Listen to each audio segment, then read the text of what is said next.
Hi everybody, this is Pinhas Adar and I'm so looking forward to seeing you all next year in Amelia Island at the Seattle Study Club meeting.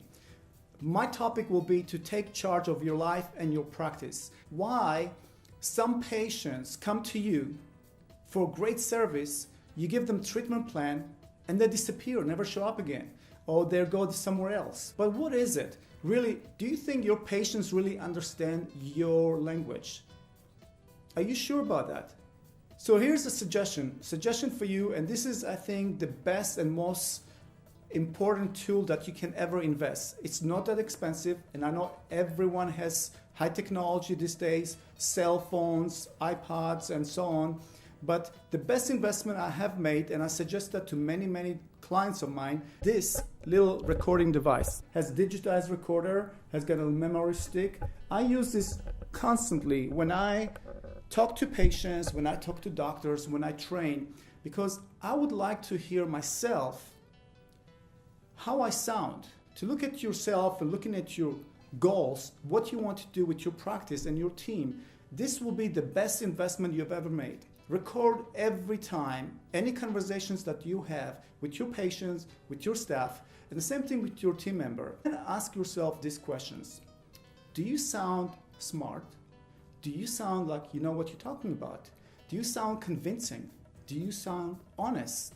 Do you sound sincere? Do you sound like you care about the patient? Or do you sound like a salesperson? Communication is skill number one that everybody needs to possess, and it's good for every aspect of life, not just business, not just your practice, but also in marriage, in friendships, and any other things that you engage with people, because we're dealing with people. If you master one skill and this is a communication, you got it. That's gonna make you different than someone down the road. We all in people business. We do have titles, but I think our profession is dealing with people to help their lives, and we have to be really effective. First, that they understand our language, they understand us and what we try to do. You have seen lots of professionals that are talented. They show this beautiful work, but they are not very effective communicators with patients. Clarity is the key. You want them to be clear and want what you have, not to convince them daily basis. Although we have technologies that helped us with our life, but also paralyze us and distract us from what really matters.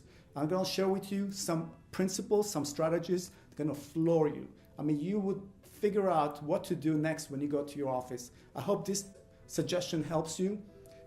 Until then, look forward to seeing you next year and see my old friends and make some new ones. Thank you so much for listening. This is Pinhas Adar.